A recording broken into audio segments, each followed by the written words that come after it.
President Trump accused 6 Democratic lawmakers of seditious behavior punishable by death. Just to be clear, does the president want to execute members of Congress? No. Let's be clear about what the president is responding to, because many in this room want to talk about the president's response, but not what brought the president to responding in this way.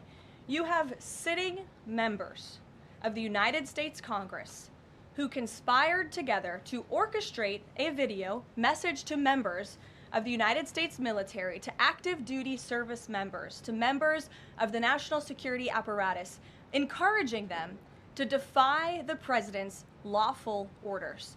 The sanctity of our military rests on the chain of command. And if that chain of command is broken, it can lead to people getting killed.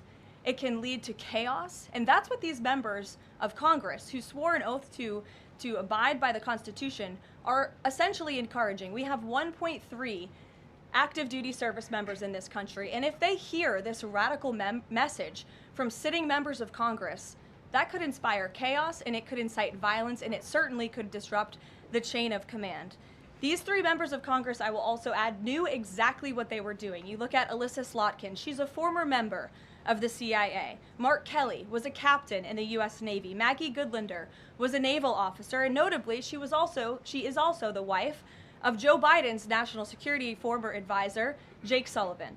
And so these members knew what they were doing. They were leading into their credentials as former members of our military, as veterans, as former members of the national security apparatus to signal to people serving under this commander-in-chief, Donald Trump, that you can defy him and you can betray your oath of office. That is a very, very dangerous message, and it perhaps is punishable by law. I'm not a lawyer. I'll leave that to the Department of Justice and the Department of War to decide. But the president has frequently, but Karoline, can I just follow up? The president and the vice president, for that matter, have accused the other side of encouraging political violence. Isn't that exactly what the president is doing when he says that members of Congress should be killed? Why aren't you talking about what these members of Congress are doing to encourage and incite violence? They are literally saying to 1.3 million active duty service members not to defy the chain of command, not to follow lawful orders. Actually, every single you can refuse an illegal order, which but is